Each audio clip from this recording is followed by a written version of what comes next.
My wife ended our marriage on a stage, in front of 200 strangers, and people applauded. Not the polite kind of applause either. Not the, we're clapping because we don't know what else to do, kind.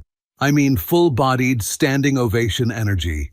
Like she'd just donated a kidney to an orphanage, live, while rescuing a puppy. And I stood there beside her, under stage lights, holding a microphone I didn't ask for, staring into a crowd of adult humans who had collectively decided, yes, this is inspiring, this is growth. I'm telling you this up front because if I start from the beginning, you'll assume I'm exaggerating. I'm not. We were together for 7 years, married for 5, no kids, no dramatic, he gambled the mortgage scandals, no screaming matches in the driveway, no police lights, no viral TikToks, just normal modern marriage erosion. You know the usual. Work stress, communication that turned into scheduling, intimacy that turned into, we should probably, and fights that weren't fights. Just 2 exhausted people arguing about tone instead of the actual issue. I thought we were in a rough patch. My wife thought we were in a documentary. Her name is Claire. Claire is the kind of person who says things like, I want us to evolve, while reorganizing the pantry, and making it feel like a moral failing if you don't label the quinoa. She doesn't like problems, she likes solutions, and solutions in her world require an audience. It started 3 months before the seminar, on a Tuesday night, right after dinner. I remember because I was still chewing, which is apparently when big life decisions should be announced, right between pass the salt and do you want tea? Claire sat across from me, very calm. That calm that means she's been rehearsing in her head. I found something, she said. I nodded like she'd found a new show. It's a couples therapy seminar. I blinked. We have couples therapy at home. It's called talking. She smiled like I was adorable. This is different. It's immersive. I should have known then. The word immersive is always the first red flag. Nothing good happens after someone calls a human experience immersive. That's how you end up paying $400 to get yelled at by an actor in Victorian clothing. Claire slid her phone across the table. On the screen, a glossy website. Big photos, soft lighting, couples hugging, a man in a fitted blazer holding a microphone like he was about to drop the hottest TED Talk of your marriage. At the top, in bold, the truth stage. A weekend that changes everything. Yes. Truth stage. Not retreat, not workshop. Stage. Like your relationship was about to do stand-up comedy. Claire, I said slowly, why does it need to be a stage? Because people hide, she replied, like she was quoting scripture. We need to say things out loud. We can say things out loud in the living room, I said. No, she said, shaking her head. In the living room, we fall back into patterns. We need accountability. Accountability. Another word that sounds great until you realize it means being emotionally strip-searched in public. I leaned back. Okay, so, this is therapy, with branding. It's led by a licensed psychologist, she said quickly, like she'd anticipated my skepticism. Dr. Harlan Greaves. The name sounded like he owned a vineyard and a podcast. Claire kept talking, building her case like she was presenting to investors. It's a prestigious program. Couples fly in for it. There's a limited number of seats. It's expensive for a reason. It works. How expensive are we talking? I asked. She didn't flinch. $2,000. I almost laughed, but my brain short-circuited. $2,000. Yes. For the weekend. Yes. I looked around our kitchen like the cabinets might offer commentary. Claire, I said, for $2,000, the psychologist better personally come to our house and fold our laundry while explaining our attachment styles. She rolled her eyes. You're being dismissive. I'm being financially literate. She took a deep breath. I'm not saying we're broken. I'm saying we need honesty. Real honesty. Are we not honest? I asked. Her eyes flicked to the side. That is such a tiny movement. Half a second. But it changes the temperature in a room. We're functional, she said carefully. But I don't want functional. I want real. There it was. The big, slippery word. Real. It can mean intimacy. It can mean connection. It can mean vulnerability. Or it can mean, I'm about to set your life on fire and call it self-care. Claire reached across the table and put her hand over mine. Warm, soft, very, look how sincere I am. Please, she said, do this with me. If we're going to try, let's actually try. I wasn't thrilled. I wasn't inspired. I was skeptical in the way only a man can be skeptical when he's cornered into being emotionally progressive. But I did what I've always done. I tried to be the grown-up. I nodded. Fine, we'll go. Claire's face lit up like I'd just agreed to build an orphanage. Thank you, she said. This means a lot. And in that moment, I believed her. That's the part people love to ignore later. I went in good faith. I wasn't there to sabotage it. I wasn't there to prove therapy is dumb. I wasn't there to mock feelings. I went because my wife looked me in the eye and said she wanted us. And because I'm not a coward. I can sit through discomfort. I can apologize when I'm wrong. I can hear hard truths. What I didn't realize was that Claire wasn't preparing for therapy. She was preparing for a performance.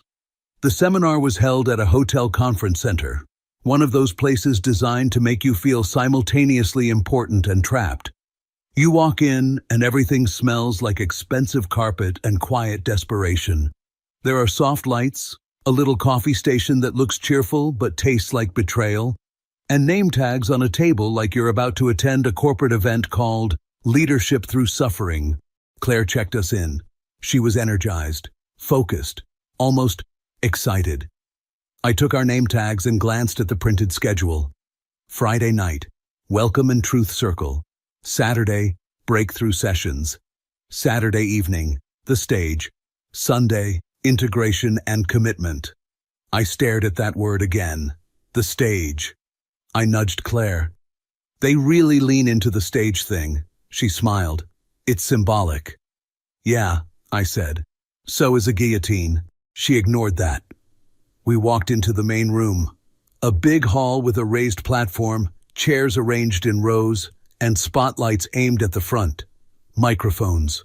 A sound system. 2 giant screens on the sides. It looked like a small comedy show, except the jokes were going to be my emotional flaws. Couples were already seated. Some held hands like they were in church. Some whispered intensely. Some looked like they'd been arguing in the elevator and agreed to stop only long enough to make eye contact with the exit signs. I leaned toward Claire. Are we sure this is therapy and not a cult with better fonts? She squeezed my arm. Stop. That's when Dr. Harlan Greaves took the stage. He was charismatic in the way that makes you instantly distrust him. Perfect posture, perfect smile, voice trained for microphones. The kind of man who could tell you your childhood was a metaphor, and you'd nod like, yes, doctor, I am the metaphor. Welcome, he said, spreading his arms like a preacher. You are here because you are brave. And the room reacted immediately. A soft wave of nods, like bravery was now in the air, and everyone was inhaling it. Claire sat a little straighter. I sat a little more quietly. Dr. Greaves continued. This weekend, we don't do nice, we don't do polite, we do truth. He said truth like it was a product. You will be seen, he said. You will be heard, and you will be held accountable. People clapped, lightly at first, then more. Like applause was the correct response to being told you're about to bleed emotionally in public. I didn't clap. I was still wondering if I should be here. Dr. Greaves smiled, as if he could sense my skepticism from 30 feet away. Now, he said, we're going to start with something simple. He looked over the crowd. Who here has been carrying something they haven't said out loud? Hands shot up, immediately, like it was a competition. Claire's hand went up too. I didn't even look at her. I stared forward, slowly realizing I'd paid $2,000 to watch my wife volunteer for public emotional strip poker. Dr. Greaves pointed to a couple in the second row. They stood. The woman started crying before she even finished her first sentence. Everyone murmured sympathetically. People clapped at the end. Then another couple. More crying, more hugging, more applause. It took maybe 15 minutes for the pattern to become obvious. Someone shares something painful. Room reacts. Applause. Not applause like, good job. Applause like, thank you for feeding the machine. Claire leaned toward me, whispering, see? This is powerful. I watched a grown man confess he felt invisible in his marriage, then watched 200 strangers clap like he'd nailed a guitar solo. Yeah, I said quietly. Powerful. But I didn't mean it the way she did, because I could feel it. This wasn't therapy. This was a show. And shows need a climax. By Saturday morning, I had learned 3 things. Hotel coffee is never coffee. It's punishment in liquid form. People will confess their deepest pain in exchange for applause, the way kids do tricks for candy. My wife was very, very good at this. We sat in the same row as the night before. Claire had her little notebook out, because of course she did, and a pen that looked more expensive than my entire emotional availability. Dr. Harlan Greaves returned to the stage like a man who knew he owned the room. Good morning, brave people, he said. Applause. I'm not kidding. Applause like he'd just landed a plane. He smiled and nodded as if he'd earned it through years of study, and not through the simple trick of telling adults they're courageous for having feelings. Today, he continued, we go deeper. We stop hiding behind teamwork and compromise, and we speak the truth that's been trapped inside our bodies. I glanced at Claire. She was nodding slowly, like she could physically feel the truth trapped in her organs. I leaned in. If the truth is trapped in your body, you should probably see a doctor. She shot me a look. Please don't do this. I held up both hands in surrender. I'm quiet. I'm supportive. I'm a mature husband. Look at me maturing. Claire didn't laugh. She wasn't in humor mode anymore. She was in process mode. And that's when I realized the seminar had its own atmosphere. You could almost feel everyone's nervous systems syncing up like Bluetooth devices. Dr. Greaves stepped down from the stage and walked slowly along the aisle, microphone in hand. I want to hear from someone who's ready, he said. Someone who's tired of pretending. Claire's hand went up again. Not hesitant, not half-raised. It shot up like she was answering a question in school. I felt my stomach tighten. Dr. Greaves noticed her. Of course he did. She had the posture of someone who wanted to be selected. Right here, he said, pointing at Claire. Yes, stand. Claire rose, smoothing her sweater like she was about to give a speech at a charity gala. He handed her a mic. Tell us, Dr. Greaves said with that warm, practiced voice. What truth have you been carrying? Claire took a breath. A full, dramatic breath, like she'd rehearsed it in the mirror. I've been carrying the truth that I've been lonely, she said. The room softened instantly. Claire continued, not because my husband is cruel. He's not. He's a good man. She looked at me for about half a second. Then she looked back at the crowd. That was my first real warning sign. She wasn't talking to me. She was talking about me, to them. I've been lonely, she said again, because I've been doing the emotional work alone. I tried to speak up, but I minimized myself. I tried to be the easy wife, the cool wife. And slowly, I disappeared in my own marriage. Someone in the audience whispered, "Oh my God."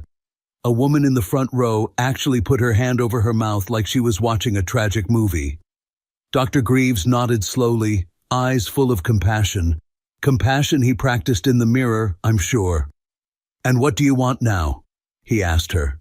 Claire's voice got steadier, stronger. "I want honesty," she said.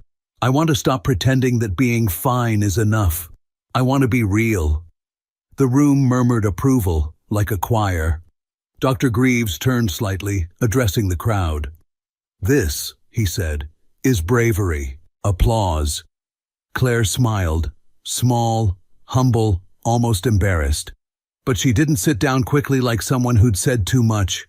She lingered, enjoyed it, and when she sat back down, she didn't reach for my hand. She reached for her notebook and wrote something down like she was collecting points. I leaned toward her, voice low. "Are we doing this now?" She didn't look at me. I'm just being honest. I didn't say don't be honest. I'm asking why it sounds like a TED talk about how I ruined your life. Her eyes flicked to me, sharp. You're making this about you. I stared at her. You just told 200 strangers you've been lonely because you've been doing emotional work alone, and I'm making it about me? Not everything is an attack, she whispered. I let out a slow breath through my nose. I'd learned that arguing with a person who speaks therapy fluently is like boxing someone with a law degree. Everything you do becomes evidence of your guilt, so I nodded slightly, as if I was absorbing her wisdom. Okay, I said. Continue evolving. Claire's mouth tightened. Stop being sarcastic. I looked at her calmly. Claire, I'm not being sarcastic. I'm being real. She glared at me. Dr. Greaves called for a break after a few more confessions. People stood up, hugged strangers, cried near the coffee station like it was a sacrament. Claire got approached immediately. A woman in a beige cardigan touched her elbow gently.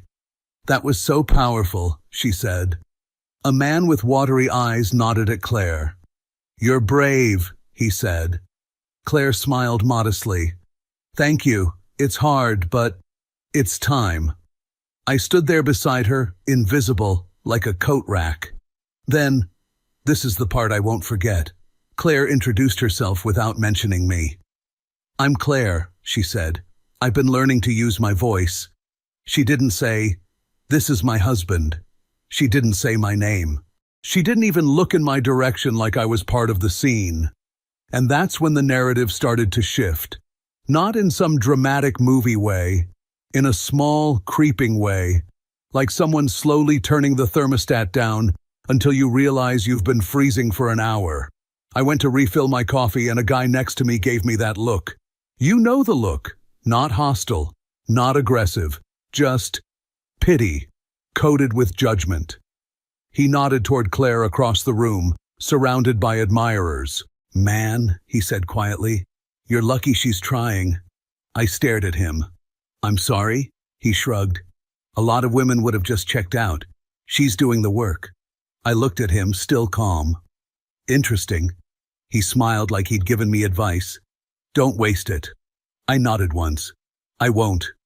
I didn't tell him what I was thinking, because what I was thinking wasn't, I should try harder. What I was thinking was, so this is the game. In this room, there are only two roles.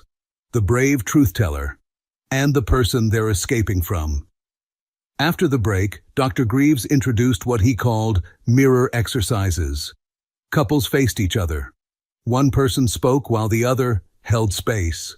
No interruptions, no clarifications, no defending yourself. Only reflective statements like, I hear you. I acknowledge your truth. I honor your feelings. It's basically relationship hostage negotiation. Claire went first. She looked at me like she'd been trained for this. I feel like you don't see me, she said. I nodded slowly. I hear you. I feel like you dismiss my needs, she said. I acknowledge that you feel that way. I feel like you've been emotionally unavailable, she said, voice steady, perfectly projected. I blinked once. Emotionally unavailable. Another phrase that can mean anything from he never cries to he forgot to buy oat milk once. I honor your feelings, I said. Claire's eyes narrowed slightly. Don't perform. I'm not performing, I said, still calm. I'm literally following the rules of this emotional escape room. She looked like she wanted to argue, but Dr. Greaves was prowling the aisles listening. And Claire, at this point, cared deeply about how things looked, so she smiled. A small, controlled smile. Okay, she said. Your turn. I took a breath and spoke evenly. I feel like you're not talking to me, I said. You're talking about me, to the room. Claire's smile froze. I feel like you came here with a script, I continued, still calm. And I'm the villain in it. Her eyes flashed.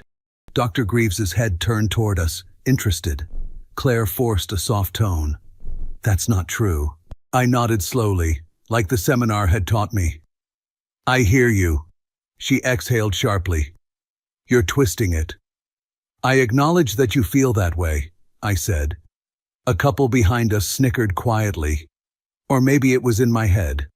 Hard to tell at that point. Claire's cheeks flushed. This is what I mean, she said, voice tight but controlled. You make everything a debate. You can't just feel. I looked at her, steady. I can feel. I just don't like being sentenced in public. Dr. Greaves stepped closer, smiling like a man who'd just smelled drama. Beautiful, he said softly. There's energy here. He crouched slightly, like a coach. Tell her the truth, without armor. I kept my voice level. The truth is, I'm starting to feel like I'm here as a prop. The room got quiet around us, like nearby couples were accidentally eavesdropping. Claire gave a little laugh that wasn't a laugh. Oh my God. Claire's face shifted, the same calm mask she wore at dinner all those months ago. But now it had an audience. She didn't look at me, she looked at the room. And I don't want to shrink anymore. The room murmured. Dr. Grettenude, voice gaining strength. I deserve to be heard. Applause started from somewhere.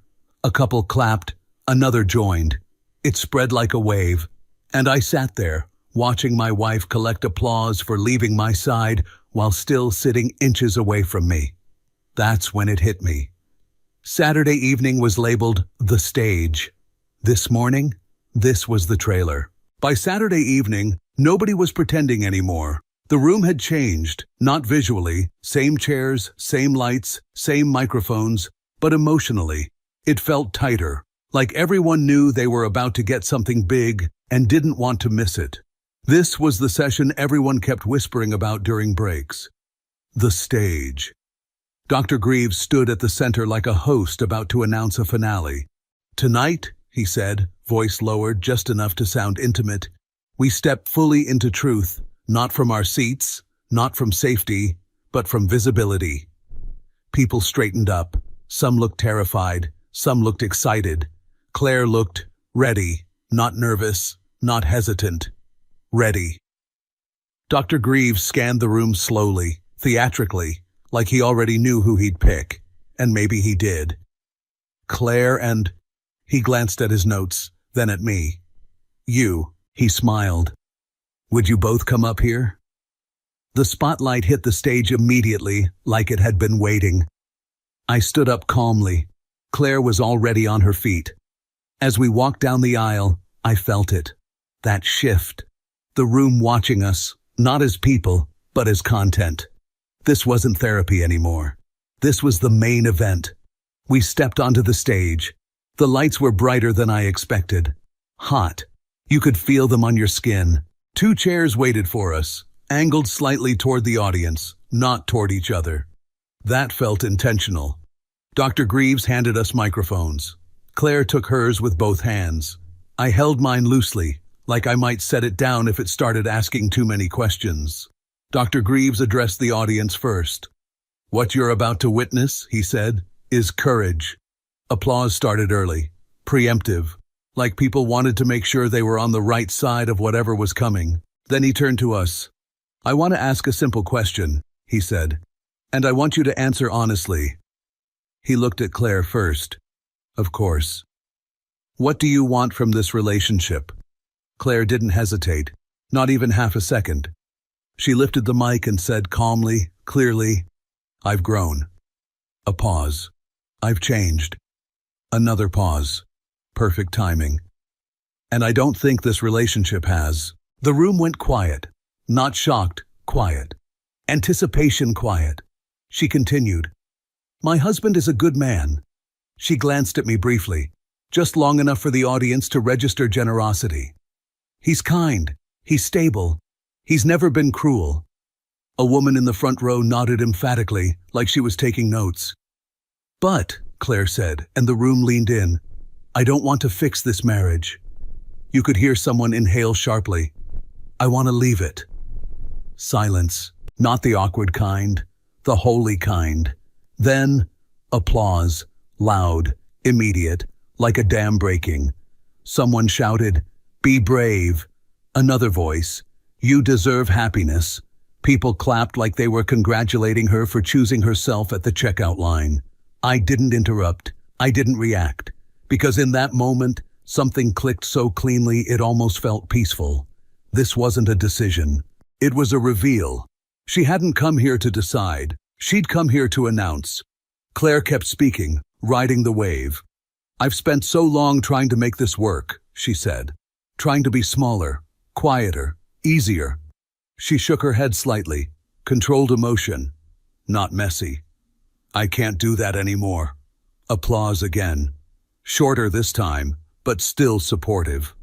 Dr. Greaves nodded slowly, solemnly, like a judge approving a verdict. He turned to me. And you, he said gently. What do you want? 200 faces turned at once. This was the moment they were waiting for. I looked out at the crowd. People who had met me less than 24 hours ago. People who knew my marriage through my wife's curated monologues. People who had already decided who I was. I thought about saying a lot of things. I thought about correcting the narrative.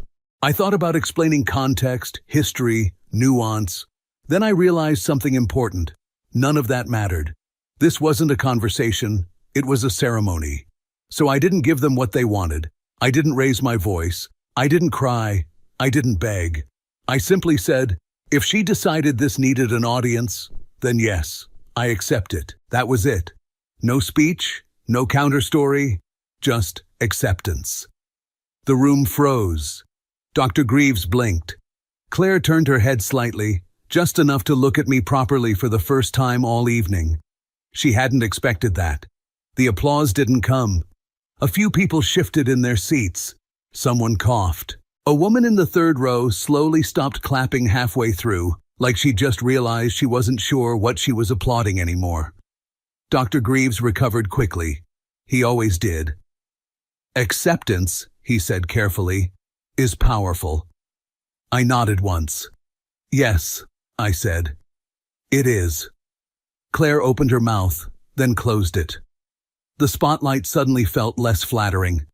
And for the first time that weekend, the room didn't know who to root for. The silence didn't last long. It never does in rooms like that. Dr. Greaves stepped in immediately, smiling the way people smile when something doesn't go according to plan.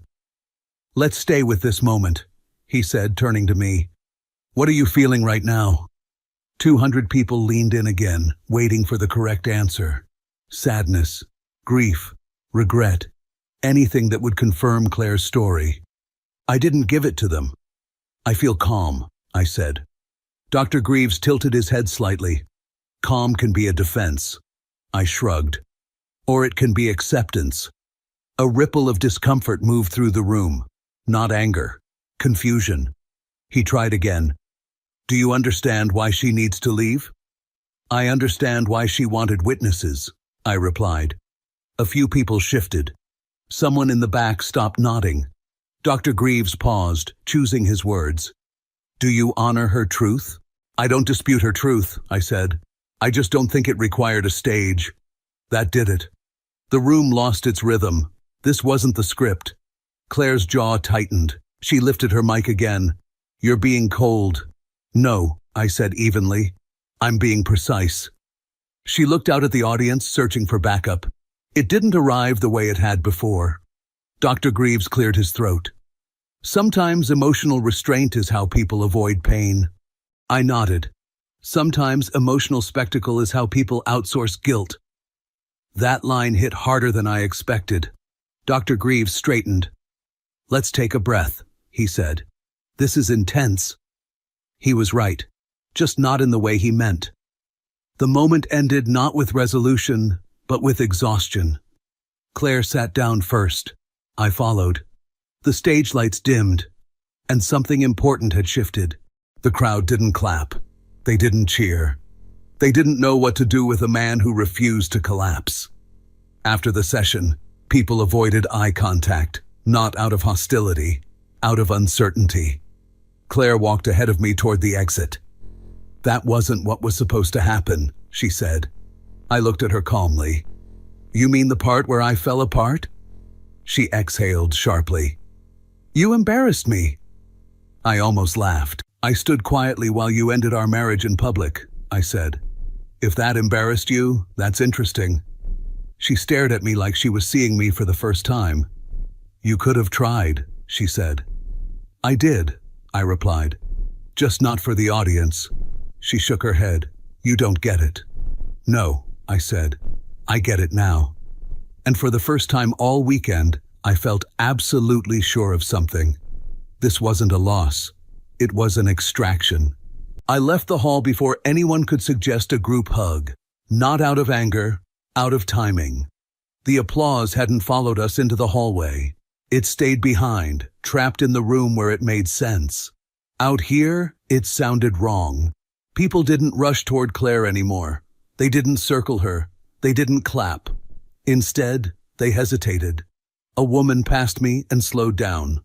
I'm sorry, she said quietly, like she wasn't sure who she was apologizing to. Another guy nodded at me awkwardly.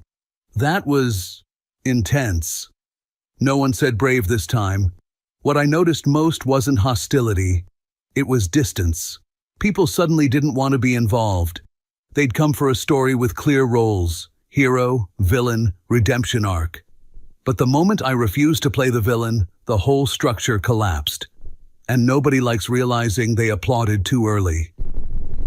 Claire came out a few minutes later. Her energy was different.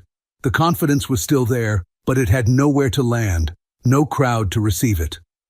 This didn't go the way I thought it would, she said. I nodded. Yeah, audiences can be unpredictable. She frowned. They didn't understand. They did, I replied. They just realized they weren't supporting courage.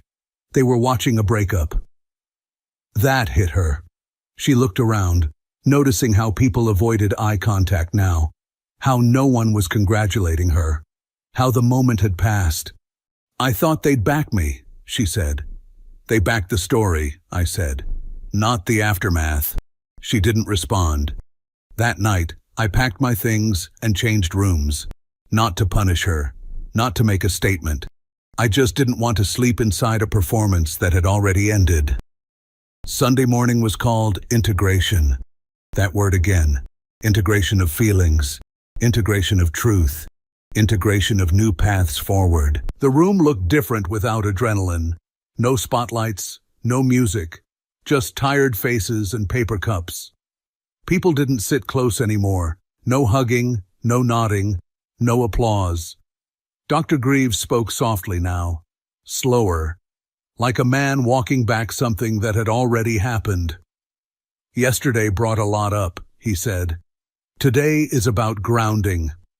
Grounding, I learned, is what you do when the story doesn't end where you planned. Claire sat 2 chairs away from me, not beside me, not far enough to be dramatic, just separated. She didn't raise her hand anymore. She didn't volunteer. When people spoke, they didn't sound brave. They sounded confused. It took some time to understand what had really happened, not because the truth was hidden, but because it was obvious in a way people don't like admitting. The seminar thrived on moments like ours, big reveals, clean narratives, emotional payoffs. They called it breakthrough. But breakthroughs need witnesses. Claire hadn't come there to decide whether to leave. She'd already decided. What she needed was validation without responsibility. A room full of strangers to confirm she was right, before the consequences arrived. That's why my reaction mattered more than anything she said. The moment I didn't collapse, the room changed. Because now the audience had to face an uncomfortable thought. If he isn't broken, then maybe this isn't rescue. Maybe this is just exposure. People stopped clapping not because they chose me, but because they realized they were being used to carry someone else's moral weight. Nobody wants that job. Was I perfect? No. But none of that required a stage. I filed for divorce quietly. No announcements, no speeches, no audience. And that's when it finally made sense. She didn't just leave me. She needed witnesses. Because leaving in private means owning the decision. Leaving on a stage means asking strangers to absorb the guilt. And I learned something standing under those lights. Love that needs applause isn't love. It's a performance. And performances end the moment the crowd stops clapping. A few months later, someone sent me a link. The seminar's website had been updated.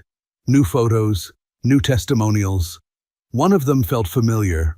A blurred shot of a woman on a stage, soft lighting, hands raised in applause. The caption read, "Radical honesty creates real freedom." There was no name, no context, just a moment, frozen and repackaged. I closed the page. Some people leave relationships quietly, some people leave loudly, and some don't really leave at all. They just keep replaying the moment they were applauded for it. If you felt this story hit hard, drop a like, subscribe for more, and share your thoughts in the comments. Your support keeps Steelheart beating.